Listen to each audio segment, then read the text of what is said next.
Hey everyone, Mount Rudmore here, and I am back to talk about Big Brother. Um, we got our premiere on Wednesday night, and then after the West Coast airing, the feeds went live. So, of course, that was exciting. Well, the live feeds coming live were exciting. The premiere itself, uh, I I was trying to be excited about it. I really was, but it felt vibes were a little off with it. Probably because just like the format of it. Um, I see I have one viewer.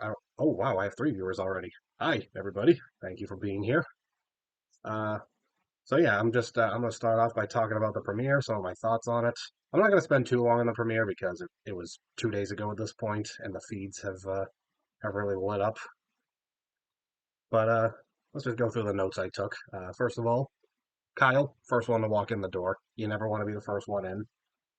Never in Big Brother history has the first person to walk through the door won.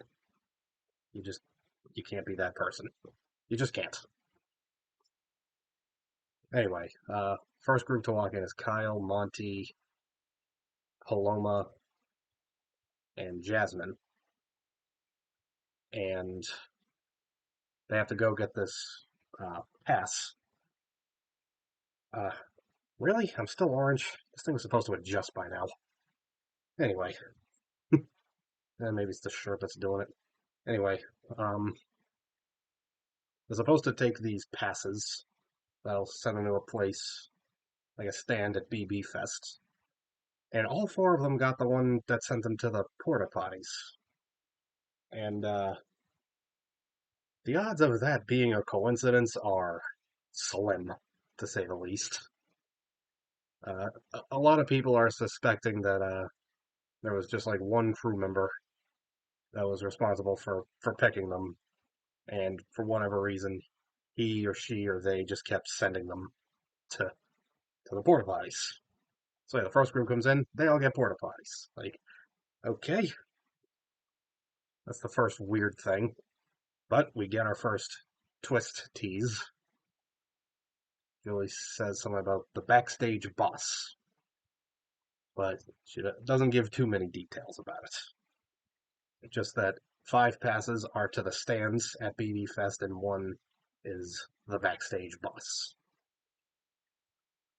So then, I do want to go ahead to Michael's group. I believe this is the second group. Yeah, it was.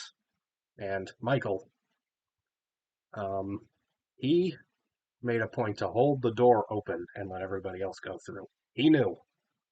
He knew you don't want to be first one in.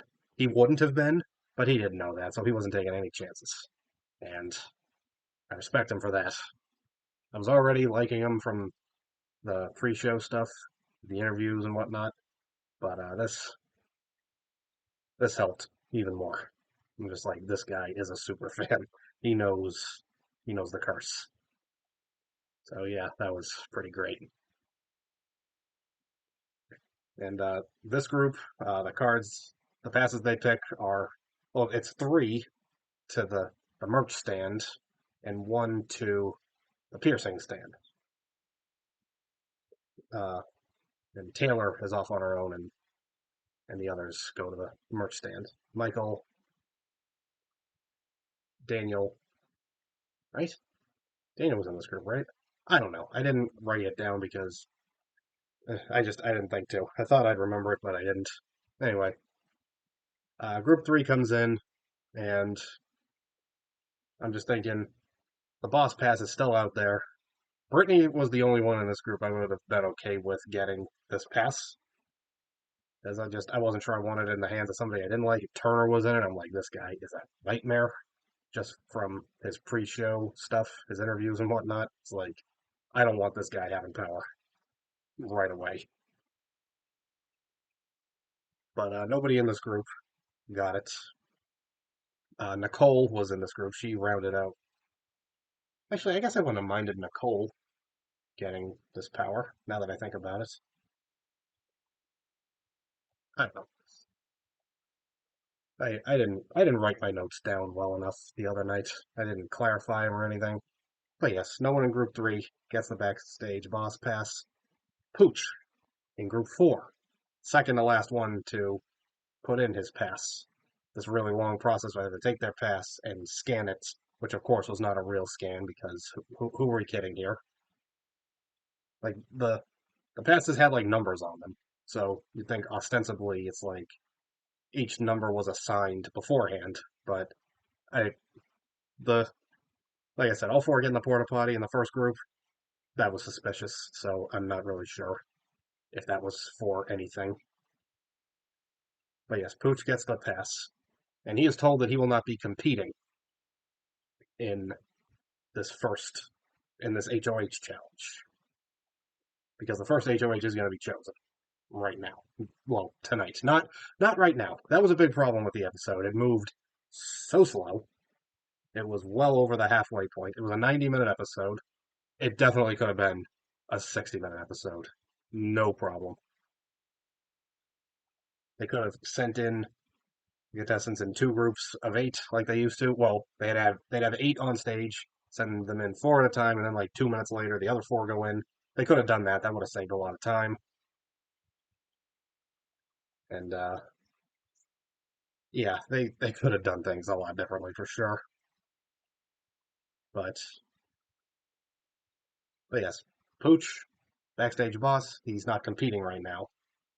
Uh, so the first challenge is with the porta potties, and there's buttons in front of them, one, two, and three, and it's like, okay, this is a quiz. They got to pay attention. They got to hear what the answers are. And the question was, they got to tell which number they hear the most, one, two, or three. And the questions start going, and it's like, wow, this is really gross. As they're saying, I gotta go number one. I gotta go number two. It's like, really? Come on, big brother. Like, I try to tell people that I like this show, and you do goofy stuff like this. Like, don't go blue, night one. Come on. But I could tell when they were in those porta potties, I'm like, something is gonna come out of them and just ruin their outfits. And and that is exactly what happened. Just this gross blue porta potty liquid just destroying everyone's outfits. Jasmine in particular, she had this pink boss lady outfit on, and like that will never be pink again. Like that is permanently ruined for sure. But yes, it's the last one to buzz in, or the first one to buzz in incorrectly, uh, is out, and they get slimed, basically, for lack of a better word. I'm a Nickelodeon kid, so you know that was my childhood. And Monty ends up winning it. He doesn't get slimed. Kyle's the last one to get slimed, and he just goes on this dramatic, "Oh no, oh no." It's like, dude, who are you kidding here? Oh, but doing that fixed the color. Yay! Well, I know that for next time. I just have to pull a Kyle and just be a goofy idiot, and the color will right itself. I'm not orange anymore. Yay! Anyway, um, I did get a little scared Kyle would win. I'm not gonna lie, but I my favorite part of this was definitely when I heard the Wax Street Boys get mentioned. BB17, watched it for the first time last year, loved it. It is my favorite season. So I've always kind of felt like BB17 is not really too remembered. Like it's certainly the most underrated season of like the modern BB era. So it is nice to see the show acknowledge it again. Um, anyway, second challenge. This challenge, I have not seen a single person yet that enjoyed this challenge. Like this is one of the most hated things I've seen in Big Brother history. That wasn't like a game ruining twist. But yeah, they just have to put all these piercings on their face in a certain way. Like they have like these diagrams in front of them, and they have to make themselves look like the the pictures in front of them with these fake piercings. And I'm like, this is this was I feel like this might have been the last challenge they came up with, and they came up with it like 2 weeks ago. It's like, okay, fine, it'll do. Let's just throw it in there. Yeah, Turner wins it. I'm like, oh, huzzah! The one no one likes, the one who got in a whole bunch of Twitter drama before the show even started. That's great. That's just what we wanted. I noticed he looked like he was getting agitated towards the end as he was trying to fiddle them on. I'm like, okay, take it easy. Do you really want to win night one anyway? I mean, I know someone has to, but eh, I don't know. I just maybe it was because of what I heard about him pre-show, but I was just like, hmm, I think there's like some underlying rage within him. Um, and then the final one is a mini endurance comp. They just have to hold on to these big T-shirts and not fall off. And I'm like, clearly one of the guys is going to win this one, unless they both decide to throw it. But neither one throws it right away. Like Daniel and Michael are the last two holding on. And I do believe Michael probably threw it. So yes, Daniel wins it.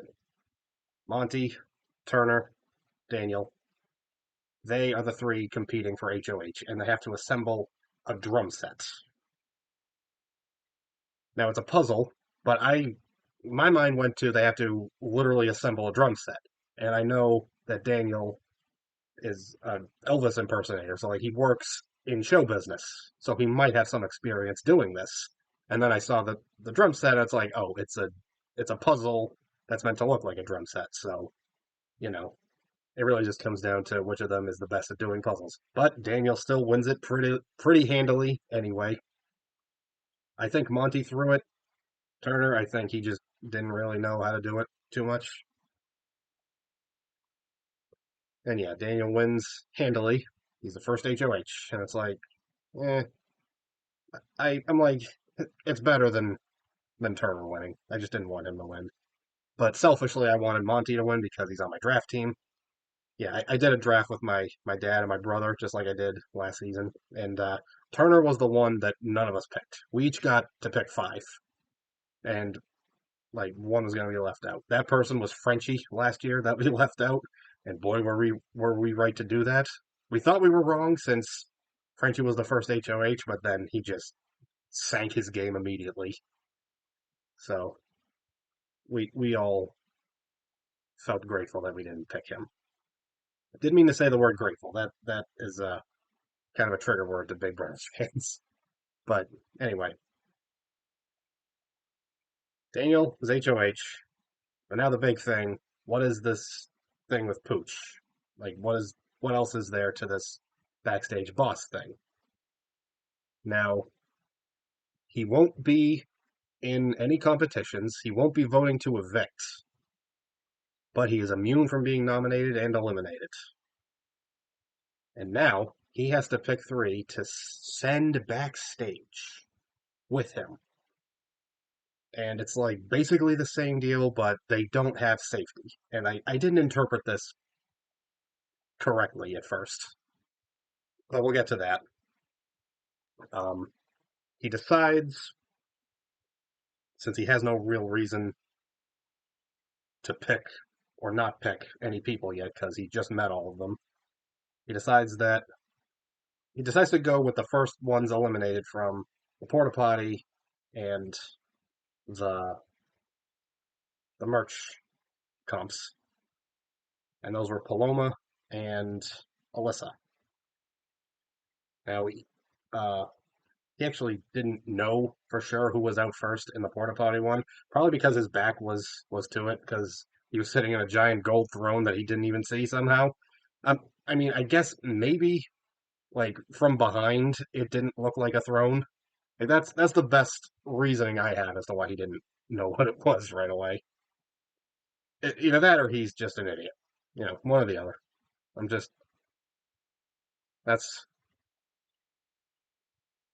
that's the safety net I'm throwing to him that he can use postseason if he wants. So yeah, he has to pick a third person, and of course the piercing one, there wasn't really a first out in that. It was just the first one to finish. So he's just like, okay, blue dress. And that was Brittany. I'm like, dude, really? You picked three women? Come on. Sorry, I'm right next to my front door and I saw a car go by and I wasn't sure at first if it was just a car. Not that I think people are coming for me, it's just like, you know, I don't want that. I don't want my front door open right now at night, but it's hot and I need some kind of cross ventilation going. I got a window here, door there. But enough about that. You don't care. Although you might see me sweating a little. At least you would if quality was higher. Anyway, enough about me. Um, I did not love that Pooch picked three women, but we later found out that the Big Brother vote, or America's vote, is going to keep one of these women safe. Paloma, Alyssa, or Brittany. Now, right away, I'm thinking Brittany is up there for the most unfair reason, so I kind of want my votes to go to her.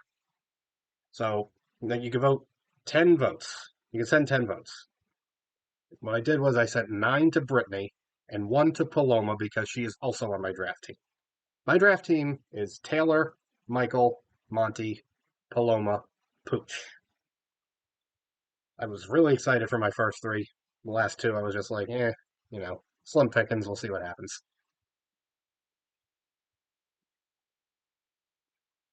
Um, so another thing, another reason I want to say Brittany's just because she has some crackhead potential, and we need that. She's a hypnotherapist, and here's something maybe not a lot of people realize about therapists. They're all in therapy. They all need therapists because they have people trauma dumping on them all the time. So they need someone to trauma dump on. It's a whole cycle. So I think Brittany, therapist or not, I think she has the potential to crack, and I want to see it. And also, like that's like my sadistic side why I want her safe, but my good side wants her safe because I think Pooch picked her for a BS reason. Now, I thought that Daniel was set up for overly easy nominations because, like, when I realized that, like, when Julie said that the women that were picked couldn't, like, they weren't safe, I'm just like, okay, so Daniel could just nominate two of them, and then if one comes down with the veto, then the third one can go up, and it's just an easy, bloodless week for him. It's like, slim pickings. I mean, easy pickings. But that's not the case. I was completely wrong about what it was, and the women cannot be nominated, but they could still go home. We're still not 100% sure what this means. There's a lot of theories going around, like, is this going to be some kind of like Battle of the Block competition, which was not a popular twist. So, it'd be interesting if they actually tried to bring that back. Um, so yeah, overall, the premiere, it just left a sour note for me. It's like the men won everything, and three women ended up having their games put in jeopardy. Like they can't vote, they can't compete, and they're not even safe. So it's like, you know, they left a sour note. But like America can keep one of them safe, and it's looking like it's going to be Brittany because the casuals they have no reason to vote for one more than the other, so that vote's going to be fairly split. Uh, the feedsters, they're all on Brittany's side,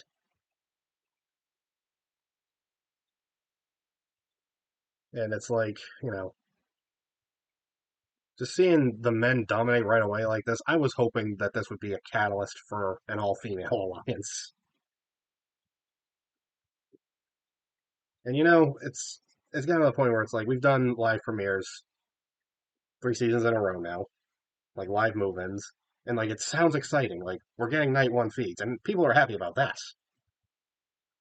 But no one liked this episode. No one liked BB22, the BB22 All Stars live move in, because those competitions were BS.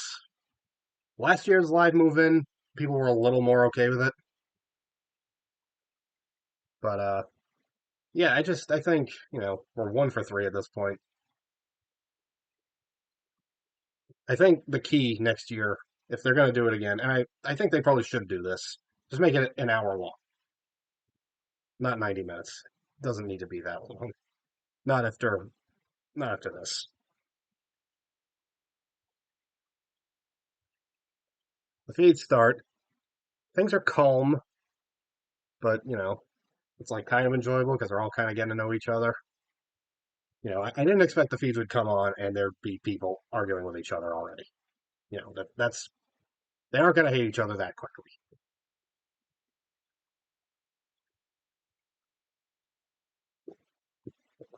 Um, okay, so Paloma is starting to get really close with Pooch. She's just following him around everywhere, basically. Paloma's talking a lot to a lot of people. Kyle seems like he's into indie, and some of his TikToks that have shown up indicate that he's really into a woman who speaks Portuguese. And Indy is literally from Brazil, like not even like ancestrally from Brazil. She herself was born there and immigrated to America. So I'm like, is Indy just here? Because Indy gives off recruit vibes. Was she put here just for him? Like, would they really just do that? Put a woman here as a potential object of a man's affection? But she didn't seem that into him. She seemed to be vibing a lot better with Monty. And to be fair, Monty is way better looking than Kyle could ever hope to be. And I saw Amira and Taylor hanging out a lot, and I'm like, there might be some friendship potential here. I like this. And I kept up with the feeds for a while, and I'm like, okay, so far so good. Gonna go to bed. We'll wake up tomorrow, see what's gone on. Probably not too much, because again, first night. And then I woke up, and all of a sudden, Paloma and Alyssa were hating on Taylor for no clear reason. It reeked of petty jealousy. I'm like, hmm, I don't think I like this. And then they make a whole all female, well, mostly female alliance. I mean, it's the alliance is all female, but it's not all of the females. Taylor and Nicole are left out of it, and it was called the Girls. And it seemed almost like they're trying to at least target Taylor. Nicole, I don't really know if she was on their radar too much, but like none of them are really feeling Taylor too much. And Amira, I thought she and Taylor could be friends. I realized that's probably not going to happen because Amira and also Jasmine were really going in on this jealousy tear, and I'm like, come on, ladies. Like, listen, I I know I'm a man. It looks like I look like the kind of guy that'd be like, oh god, an all female alliance. Like, keep your feminism out of it. Like, I'm not like that at all. I want to see an all female alliance. I'm tired of bros. You know how many women have bullied me in my life? None. Ever. I am 31 years old and I've never been bullied by a woman. You know how many bros have bullied me? Neither do I. Lost count. So I wanted all the women to team up and go for the men. Like if 6 of the women banded together and were like, okay, we're gonna go for the men, good enough. But no, it's like this alliance exists with the sole purpose of targeting Taylor, and it's like, why are you doing this? And yeah, Paloma and Alyssa were the ones really leading the charge on this. But Paloma cannot stop talking, and I'm just like,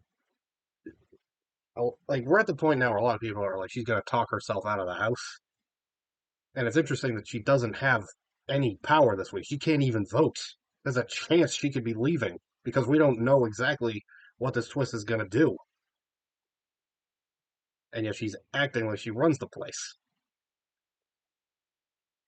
And people are saying like, you wanted drama, yet you hate Alyssa and Paloma. Like, listen, being catty to another woman behind her back, that's not drama. I would honestly, I don't know if I'd say I respect them more, but I'd at least have the entertainment factor going if they actually tried to make it interesting and argue with her to her face. You know, maybe the house gets involved. Maybe not the whole house, but some people. And like, I don't know, something could have come from this. Like, there could have been a splintering effect of things that could have come from an actual fight. But this teenage bullcrap, it's not going anywhere. It's isolated and it's petty. Like it's in an echo chamber, really. So you know, I'm not entertained by it.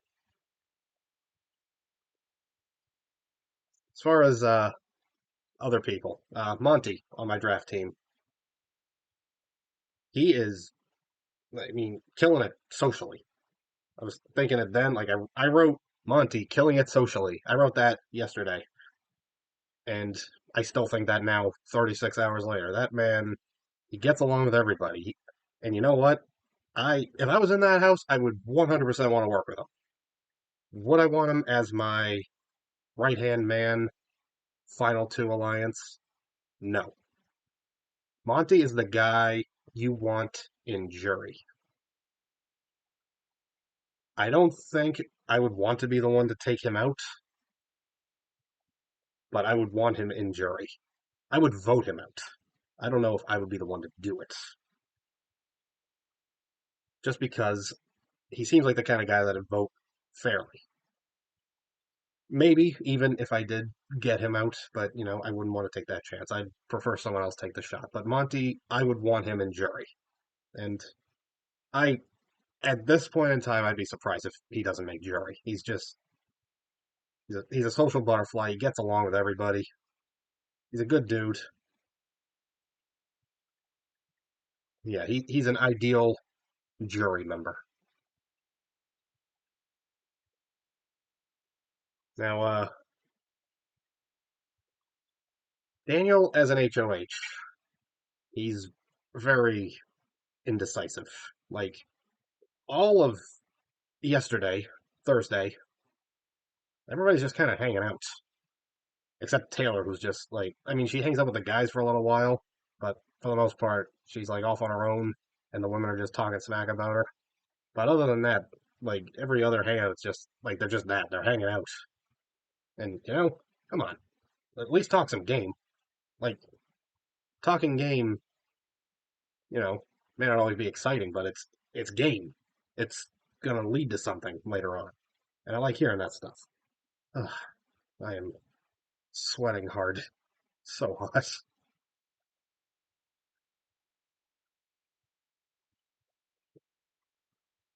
and possibility comes up of like maybe Terrence or Nicole could be nominees. And Amira's talking about this, and she's like, she doesn't always, I mean, she doesn't like that the oldest people are always nominated right away. And I'm like, okay, I agree with that. But then, not long after, she'll be right back on the anti-Taylor train, and it's like Amira is so conflicting. Like Amira is so close to being someone I would enjoy watching, but it's just she's too catty, and I can't get on board with it.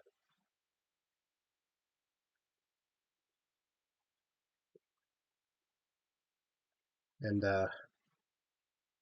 from here, she does try to steer Daniel towards nominating possibly the have-nots, which was four guys who volunteered to do it. It was Michael, Monty, Kyle, and Joseph. I I don't think I've written Joseph's name once. That guy is he's just kind of hanging back.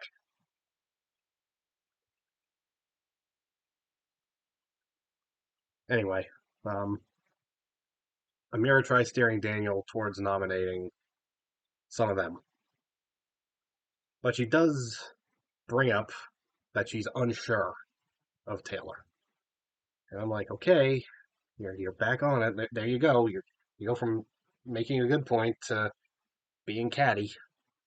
So it's like she's like true neutral, bordering on chaotic neutral. If we go by the 5x5 grid, she's rebel neutral, I guess. Actually, now that I think about it, she's probably more social neutral. I don't know. I don't really think about Amira too much because she's just so complicated at this point. I'm not sure what to do about her with my thoughts. Daniel and Nicole start talking, and they decide to form a final two with each other. They call it the Rogue Rats. And I thought this was going to be the name of an alliance, but apparently that's just their final two name. Okay. Like I don't see why you have to name like a duo. Unless you're like combining names. Like if they call themselves Nathaniel, that might be better. But Rogue Rats is just like, why are you going ahead and naming a duo? Like you're like don't try to be the hitmen. No one likes them anymore. People liked them back then, but then they realized just how damaging they were to the game. Um, Kyle, he starts bonding with Terrence. I'm like, I like Terrence. I have a soft spot for the oldest contestant every year until they give me a reason not to like him. So I'm just happy to see him bonding with someone, although I don't like Kyle. And oh yeah, this is one I wanted to talk about. Pooch tells Kyle that he thinks Taylor will show more of her true colors and will be loud when someone nominates her.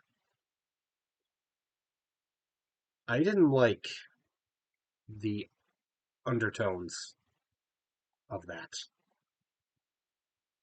because Taylor is very quiet, very composed. She's borderline stoic, honestly. And it's like,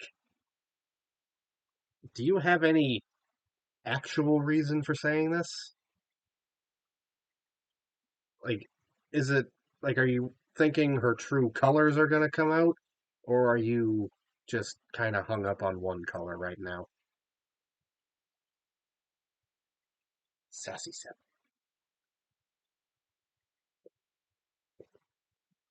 That's what it sounded like to me, and to a lot of people.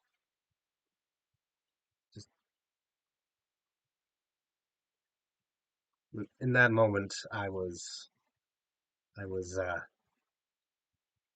wishing I didn't have Pooch on my draft team. Uh, the other person in the house I don't like, Turner. I mean, most of Thursday he'd been a ghost. Like this guy is barely here. I didn't see one update with him all day until all of a sudden he is in the HOH room, and just like that, he's in an alliance with Daniel, the HOH, and Pooch, the backstage boss. He's just suddenly in an alliance with the two most powerful guys in the house. He didn't do anything all day, but he just walks up there and he's in. Come on, guys.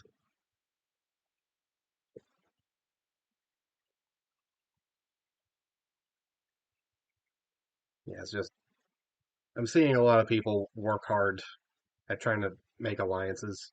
I didn't see Turner in a single update all day, and then all of a sudden, boom. he's in good with the two most powerful people in the house. It's a little unfair, if you ask me. Now, Paloma, Jasmine, and Amira, they finally start shifting away a little from their Taylor obsession. They think that a guy should go first. And I think they just shouldn't mention Taylor to the guys, or, well, Daniel, really. They shouldn't mention her at all because it did seem like Taylor was getting along better with the guys so far. And it's like, I don't blame her. Women aren't talking to her. They're too busy talking about her behind her back. So, yeah, Taylor, work whoever you got to work.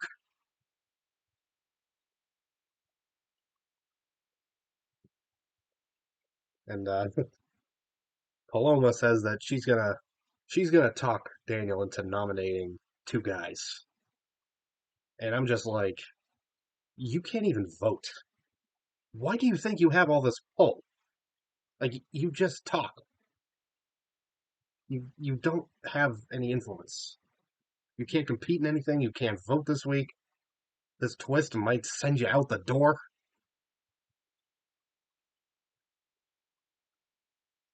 She's just playing too hard.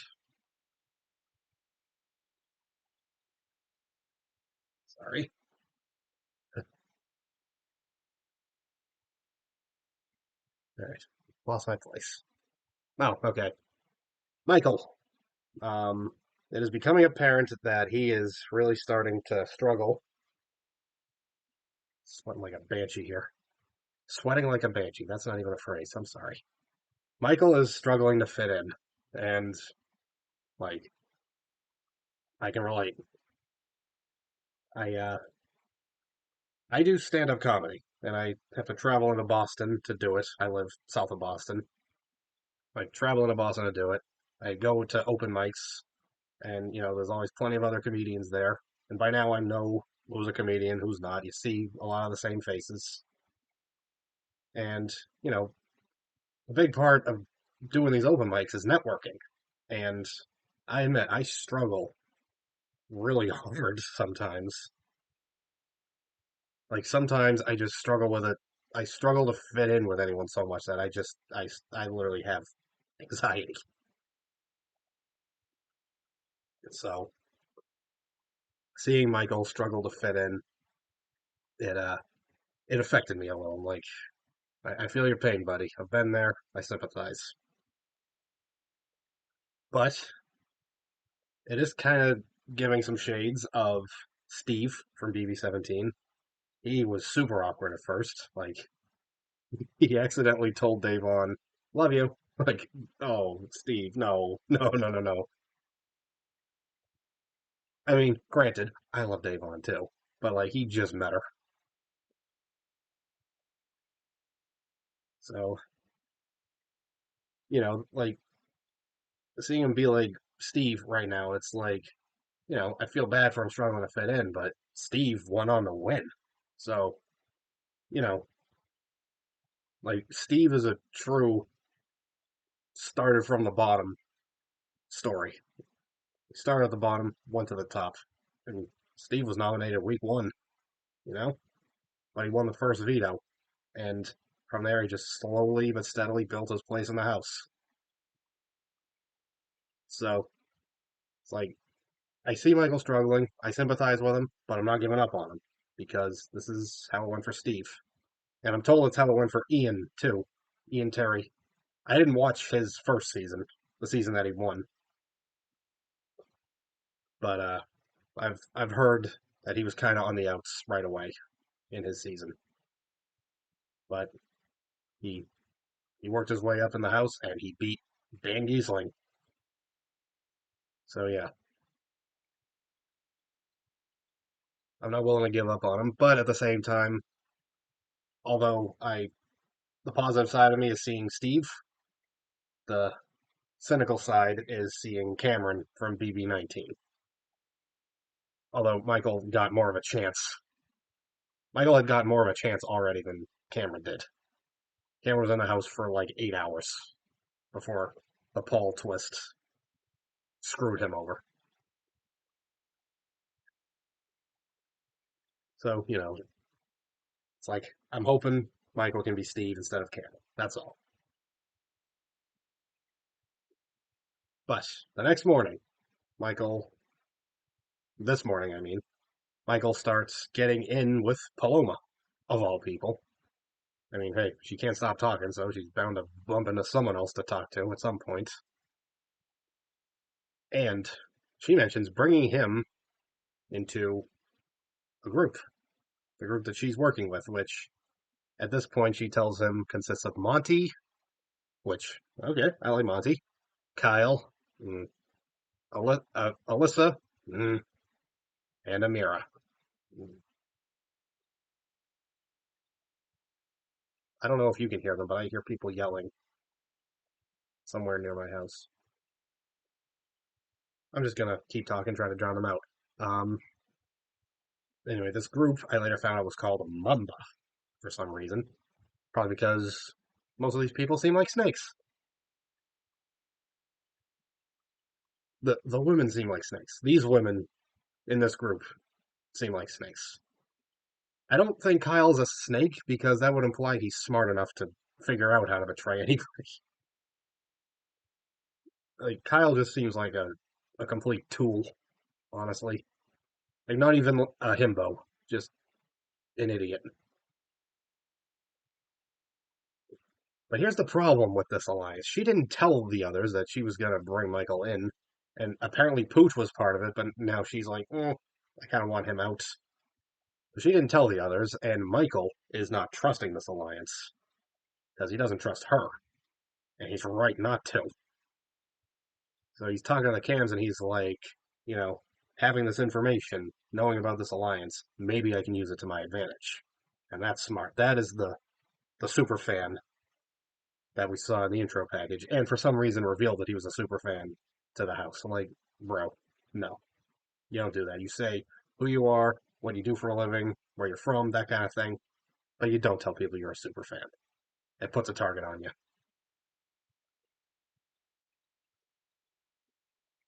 But him not trusting her and thinking he can use this alliance to get him out of a jam going forward, that's super fan material right there. Um, so it's Friday. Daniel has to nominate people today, and he's still scrambling for noms. He doesn't know what he's gonna do. Like he's not like Frenchie, where Frenchie was just literally handing out safety to everybody. Like he promised immunity to half the house,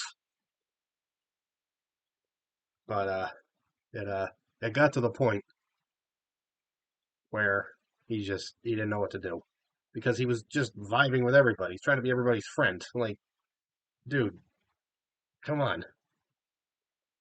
Not that I really want to give Cody Cauliflower any credit, but you know, he very clearly wasn't vibing with Janelle and Kaser right away on All Stars, and he was gonna put them up. He didn't promise them any safety, so it's not like he lied to them. But there was that safety thing that season where they could all compete in it if they wanted to the first 3 weeks. And Janelle and Kaser are just like, yeah, let's go compete in that just so one of us can win it and save the other. So yeah, Daniel is just he's being too nice, which is better than Frenchie. Not as exciting as Frenchie, but better. But at the same time, he's gonna have to hurt someone he's been nice to at some point.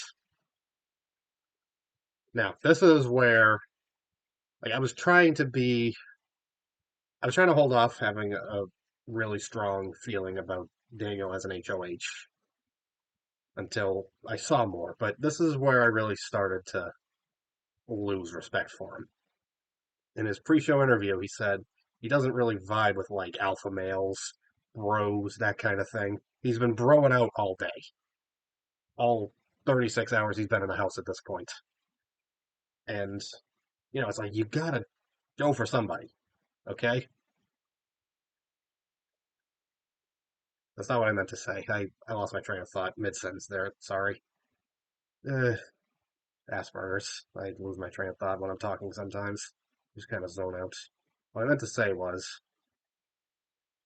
he doesn't want to nominate a strong male. And yeah, he was broing out even though he said he doesn't like bros. And he doesn't want to nominate a strong male. He's too afraid. And I'm just like, this is pre-jury, you know? Like, go ahead, target the strong males. They That's what happened last season. The first three men to leave last season. The first three people to leave last season were all men. One of them had won something. Travis and Brent, I think, had potential to win comps. They didn't get a chance because they weren't around long enough, but I think they could have, possibly. And, yeah, he's just like, he's going against everything he said in his pre show interview. And it's just like, you're losing me, buddy. And then he lost me further when he and Nicole are like, they also get on this thing of like, oh, Taylor will flip out if we nominate her. And I'm like, why do you say that? What has she done? Like, okay, she walked like a Miss America contestant to her station in the first challenge. Like, let me tell you something. If I saw a woman walking like that, you know what I'd think? I gotta work with her. She's got confidence. She's got swag. This is someone that, if she wins comps, she ain't gonna be afraid to do anything. But they're all just afraid of her. And it's like, it's fishy.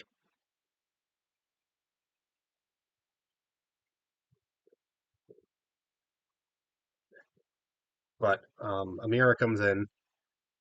She says that Taylor is a super fan. And at first, it seems like she's actually trying to talk her up a little. But if you actually kind of read between the lines here, she's indicating that Taylor being a super fan might be a reason to target her. And that wasn't a car, that was just a light flashing in my neighbor's house. Don't know what light it was, but I'm about to find out. So yeah, it seemed more like Amira was saying that against Taylor to try and use it as ammo against her. But she also does say that she is no, sorry, Jasmine comes in, and she also says she's unsure of Taylor. Which, I mean, like, Taylor was my first pick for my draft team. I knew my brother was going to want her, so I played pretty dirty. My dad got first pick, I got second, my brother third. And I'm like, I know my brother's going to take Taylor if I don't. So I did it, and he was pretty mad at me. But I'm like, I had to do it. So I'm rooting for Taylor to do well. But up to this point, she hasn't really talked a lot of game with anybody. Like, she's hanging out with the guys, she's vibing well with them, but she's not really talking game with them. And like, it was getting to the point where like I was I wasn't really having so much of a problem anymore with people saying, "Well, Taylor doesn't really talk game." Like, Taylor's kind of starting to fall behind everybody in terms of talking game. So I'm just like, I want her to start speaking up more. Finally, finally, not long before noms, Taylor goes up to talk to Daniel. They have a good chat, and he looks in the camera and says, "Nah, I'm not putting her up." And it's like, you know, it was a bumpy path to get here, but it seems like Taylor's safe. Her, Michael, and Terrence were the three I was most worried about all day. And, you know, it was good to see Taylor finally feeling like it was good to finally feel like Taylor was safe. But I went into the nomination ceremony pretty sure that Michael and Terrence were going to be nominated, and they were. So I was disappointed, but not surprised. I will say this, though. Getting nominated has lit a fire in Michael because he went right to work. He is talking to people. He is making his arrangements. He's talking to the alliance he's in that he wants to betray. Like he's talking to them now. And they're like, "Oh, don't worry, we're gonna keep you safe." And I'm like, "Yeah, that's really nice, except for the fact that this that of this Mamba alliance, 6 people, only 3 of them can vote. You know, so it's like he's got to do a little more work. But yeah, he went right to work. He's talking to people. Like he started with them, but like he's getting out there more. He's being more vocal, and this is why he was my second pick. Because if I didn't pick Taylor first, I was really struggling between Taylor and Michael. But I'm like, if I pick Michael, my brother is definitely going to pick Taylor. If I pick Taylor, my brother might pick Michael. And I was willing to take that chance over definitely not having Taylor. And I'm glad I did because neither my brother nor my dad, for his second pick, chose Michael. So Michael was my second pick. And I'm like, okay, this is good.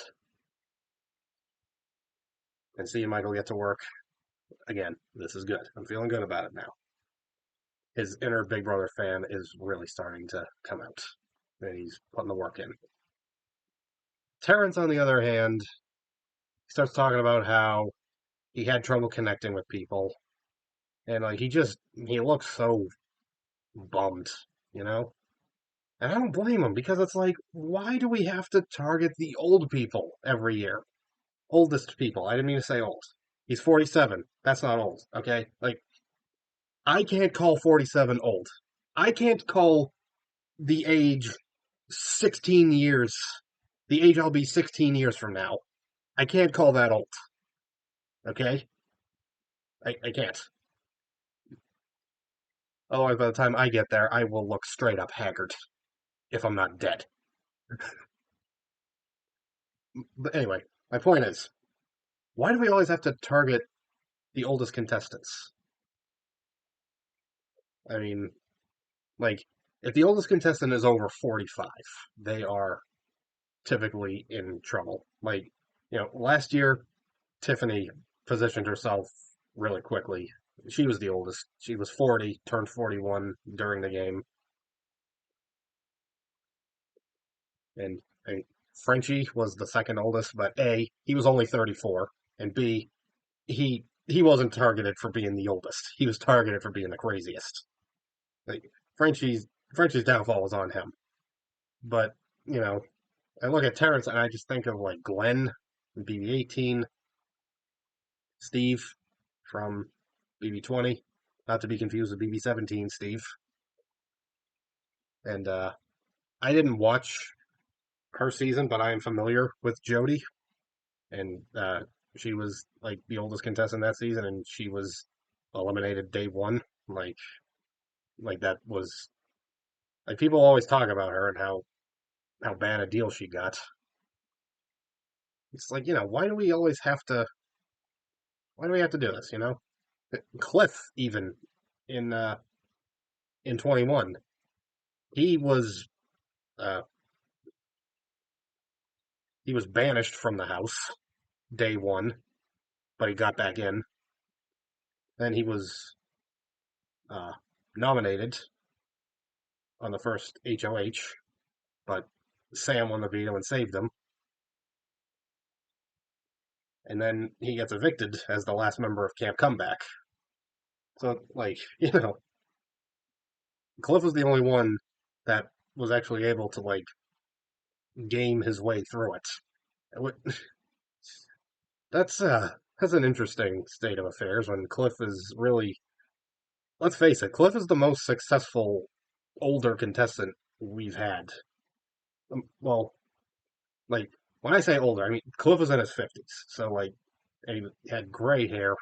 Like, Cliff can, like, be considered definitively older. Like, Terrence is just the oldest. Cliff was, like, by his own admission, he was the old guy. I mean, Terrence knows he's the oldest one there too, but you know, then like I said, Tiffany is also kind of in this category, but again, she was only 40. That's not really old to me at all. I mean, I want to be that age in less than 10 years. So definitely can't say anything about that. So it's like, why do we have to do this though? You know, it's it's so lazy and it's unfair and it's ageist. You know, ageism is a thing. You know, it really is. No discrimination is good ever, but getting older is a thing that, if you're lucky, will happen to you. Like you do want to get old. You don't want to die young. I mean, I guess some people do. I don't know, but I mean, like, I mean that in the way that I know people who just don't want to get old. But I I want to hang around as long as I can. You know,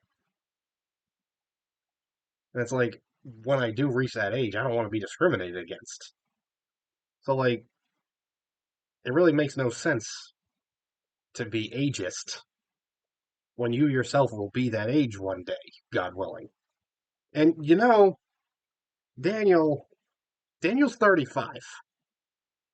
That's not old, but that's reality show old. It's Big Brother old. He's the third oldest one in the house, I believe. It's Terrence and Nicole, who's 41, and then Daniel. At least I'm like 99% sure Daniel is the third oldest. And it's just like, it's not fair. We don't have to do this every year. We don't have to target the old people every year. And even when the cookout was all that was left in the house, Tiffany was the first to go.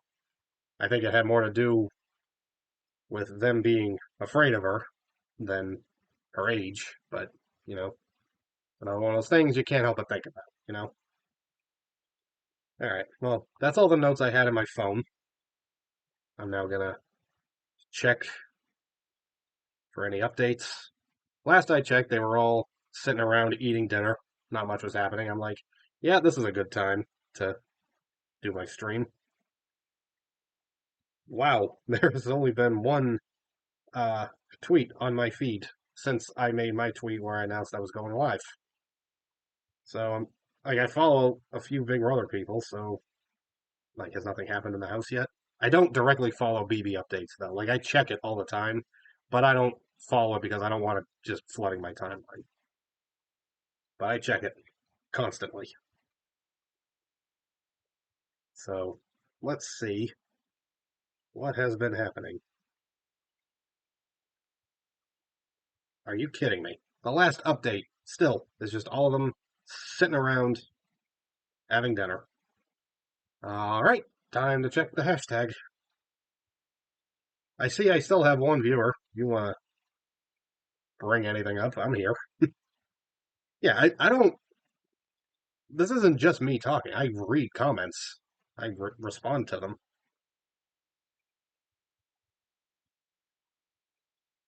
Oh, okay. Seeing something here about Taylor speaking up about being introverted, being on the outside of friend groups, that kind of thing. Again, like I was saying earlier, talking about Michael, I relate to this very well.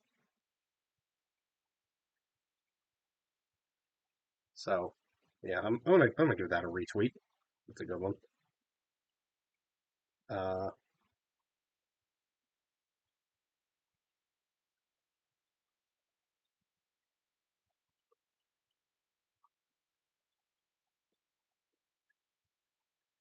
yeah. This is from a while ago. I forgot to write it down, but uh, Taylor and Michael were talking game, and they both felt like people weren't really talking game, and they were struggling to make alliances because people were interrupting. And then right at that moment, Joseph interrupted them.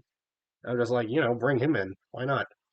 Like, I don't really care about him, but that, the same time, that doesn't mean I hate him. The three of them start working together. Maybe I'll start liking him. You know, like I like those two. Maybe they work with him. He vibes with them. My like for them will extend to him. There is a bug flying around my laptop screen right now. That's nice.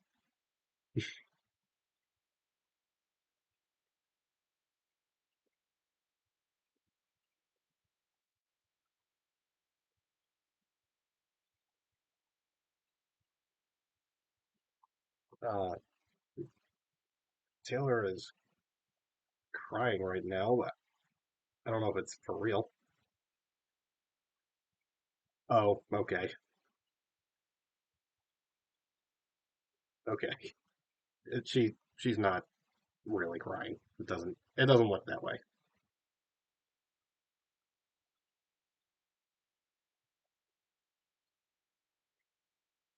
Yeah, things appear to have gotten slow in the Big Brother house again.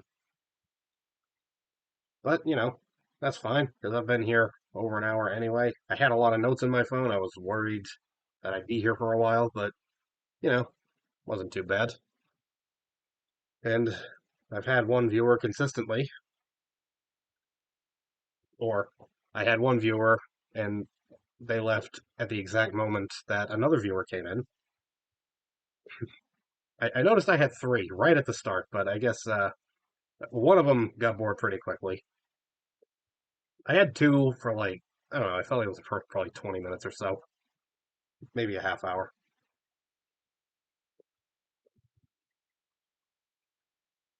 But yeah, this has been an enjoyable chat. Uh, Thank you to my one viewer for being here. I really appreciate it. Um, as far as how I'm feeling about these house guests right now, uh, my favorites are for sure Taylor, Michael, and Brittany in that order. Uh, I like Monty and I like Terrence. I was really liking Nicole until that thing she said about she thinks Taylor might flip out when being nominated. I'm like, I don't like that. You know, maybe she can come back from that, but I didn't like it. Um, Daniel, I'm just like I was indifferent for a while, and now I'm kind of over it. Joseph, I just don't know yet. Like the guy's practically a ghost so far. Um, Indy, I'm not really feeling her too much. Again, I get some recruit vibes from her, although she does seem a little possibly chaotic, which I do kind of like. Um, Amira, like Amira's so frustrating because I feel like a lot of people right now are really, really close to liking her, and I'm seeing a lot of people start to say that they do like her. If it weren't for all the Taylor jealousy that she has, I would probably be a fan because on paper, I think Amira is playing a good social game. But it's just like I don't really respect her too much just yet. Sorry, my nose only seems to itch when I'm streaming, when I'm doing this. I don't know why. It's psychosomatic at this point, I think. Um, Alyssa, Paloma, Jasmine, I don't like them. Do not like them. Pooch, don't like him. He is the one who has done the most in the house to make me dislike them. And Kyle and Turner, they went in with me already hating them, and my opinion hasn't changed. Although I will say, Pooch is Pooch is right down there with him. Honestly, like I don't like Paloma as a person, and I would not be heartbroken if she goes. But a lot of people are pointing out that she is giving some entertainment. But it's like her collapse is entertaining. So like if you just collapse forever, is it really a collapse? Like you're just constantly in motion.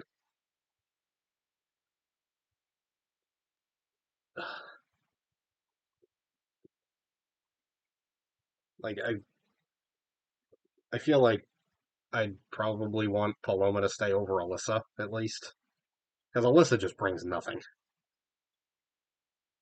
and Alyssa's just joining the cattiness. I feel like I haven't even seen an Alyssa update in a while.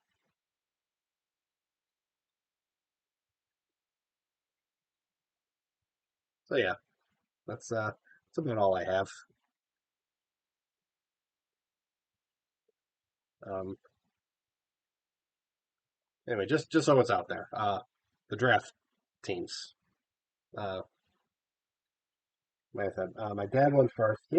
He wrote the note down himself. I'm like, Dad, we're texting my brother to do this. I have it in my phone right now, but he wrote it down anyway. And I sent him the picture of all the cast members and their names so he could refer to that. But he still decided to make a note. Uh, his team, his team consists of he picked Joseph, Alyssa, Indy, Kyle, and Terrence. Now I admit I'm like, ooh, I do not like your team that much. But that was the team without a doubt, that's a team I was vibing with the least going in. Like, I like Terrence, but you know, I had that fear already. Like, he's the old guy; he might get targeted right away, and he's on the block. Week one, yeah, that was my dad's team. He picked Terrence because he wanted to support the oldest contestant. You know, my dad's like me; he has a soft spot for the oldest contestants. And then, like I said, my team, I went second. I picked Taylor, Michael, Monty, Paloma, Pooch. And that is the order I like them at this point. I feel like Monty's probably playing the best game out of all of them because that guy is setting himself up well, and I'm happy that I went for him. And then my brother, his team, he was mad that I picked Taylor before him, so he picks Nicole. And admittedly, I was probably going to pick her myself. She was one of my top three going in. He picked Nicole, Jasmine, Daniel. So he got the first HOH. Brittany, and it came down to Amira and Turner. I kind of had a feeling that he would pick Amira, and he did. Just none of us were feeling Turner. Like, like I've said before, I'm from Massachusetts. All three of us are. Turner is from Massachusetts as well, and that's another person we typically like to root for. We like to root for the locals, but Turner is just not doing us proud. None of us like him. We all have bad vibes from him. But yes, those are our draft teams. And I've been at this for over an hour. I'm going to call it here. It's almost midnight. And I don't know when I'm going to get to do this next. Maybe I'll try one after Sunday's episode. But yeah, that'll do it for this stream. Thank you for watching, and I will see you next time.